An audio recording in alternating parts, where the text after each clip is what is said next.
So, the Warrior Cat series. My youngest sister was really into this series a few years ago. She was collecting all the books, reading them night and day when she should have been studying. Although, if you're familiar with my opinion of school these days, you're aware that I find that completely okay. And drawing some pretty good fan art, with her own very distinctive art style. Maybe she still is, I just don't see her that often now. Adults really need to stop breaking up families. All it ever ends in is tragedy for the children. Now, I believe this is the first book that was written, and I know it's, for a while, maybe since the beginning, been a team of authors that write in this universe going by the pen name of Aaron Hunter. This book was published in 2003 and tells the tale of a young orange tomcat named Rusty, who is, I think, not much past a kitten, who leaves his human family. Humans are called twolegs by the cats, although birds also have only two legs, but they just call birds by their individual species names. So he leaves the two legs to join a group of feral cats living together who call their group ThunderClan. This clan, from a human's point of view, is a colony of feral cats in competition for food and hunting ground with three other clans, and something's happened to one of the clans. You find out in this. Well, things have been happening with two of them. There's mystery for a kid's story. They handle the mystery aspect really well, and it's an adventure story. And all the cats are very distinct in their personalities and all interesting. There's a map of the feral cat's territories and a list of kitty cat characters in the inside first pages, and also a map of what the landscape is from the human's perspective. I'm not really sure what the scale of distance is. It could be only a couple of square miles, or it could be 10 or more. These clans are rather large cat colonies, so that would mean a large territory. There's just no distinction of what that scale is, although there are several different habitats, so that means some good size. So first off, I have to say two things. One, this is a very good book, and I really do like this series and its fictional universe. I like the cat culture that is created, and as I said, I love the characters. Two, this, however, is not a true depiction of feral cat life. It's not completely wrong. Feral cats, which are domestic cats who are living off the land without human care, do not really have this exciting a life. Not that this is depicted as all fun and games. There is hardship, there is tragedy and violence. It is mentioned that winter is very hard on them, and many kittens died during that time from the cold and from hunger. And there is fierce competition from other predators, like foxes and badgers. But just don't think that, if your cat gets lost or run away, that they're living some free warrior clan life. They do survive better than feral dogs.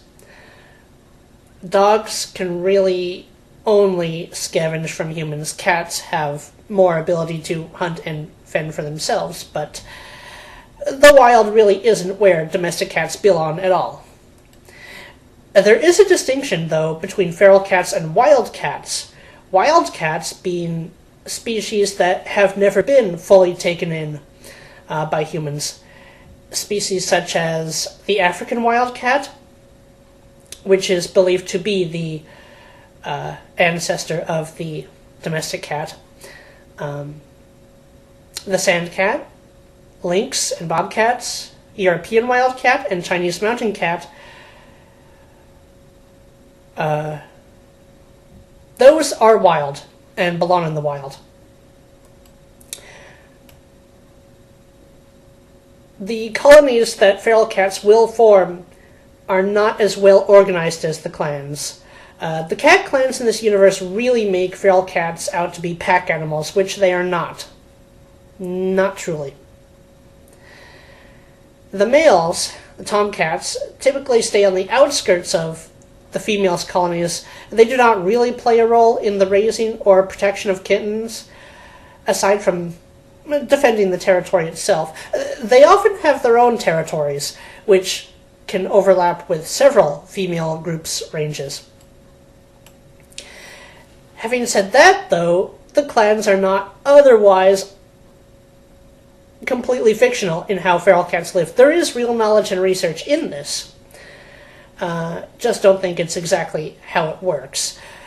The story in and of itself is a lot of fun.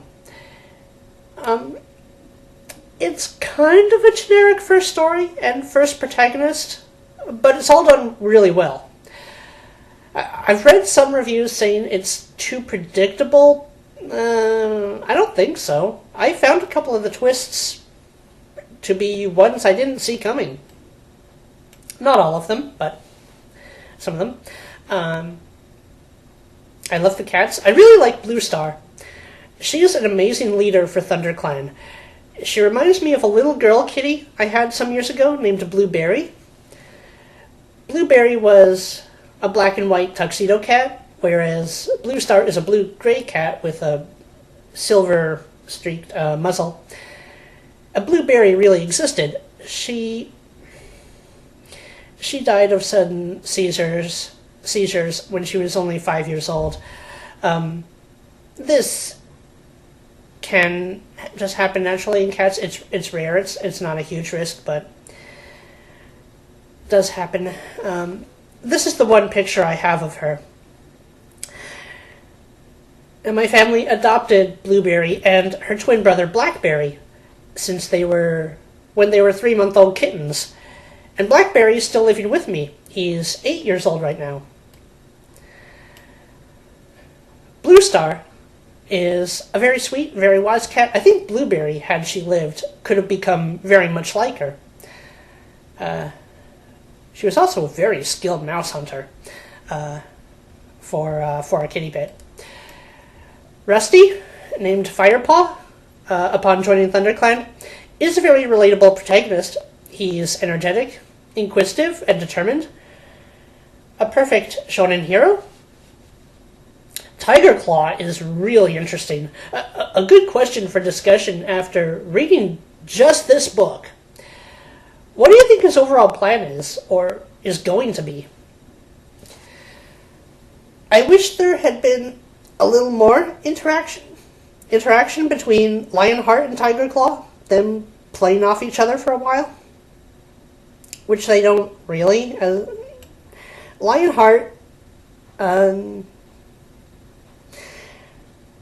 Tiger Claw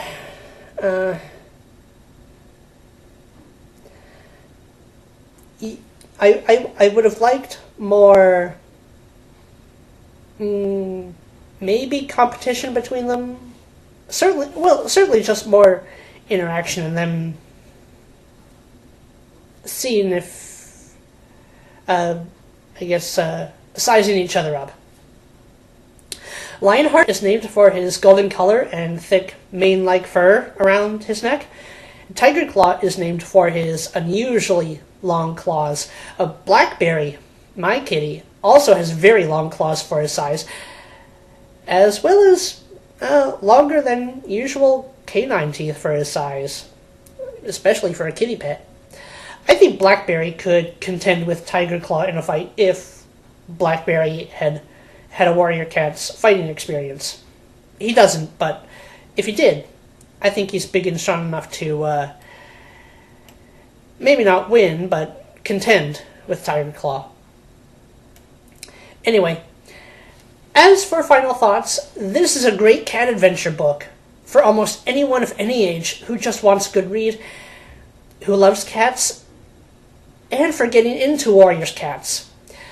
The The first 6 books are now a set called The Prophecies Begin. And this is definitely the right book to start with.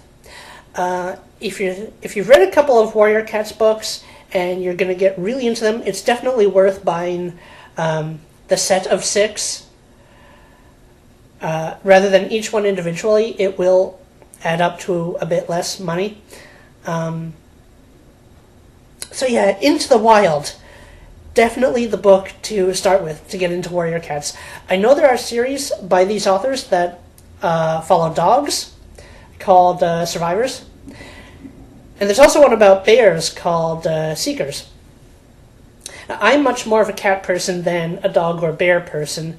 Although I've always thought Seekers, there should be an Arctodus bear in Seekers, a prehistoric short-faced bear. Maybe the warrior cat should also encounter saber-toothed cats at some point. But these don't take place in prehistoric times. I'm just a prehistoric creatures otaku. So I'll stick with warriors, at least for a while.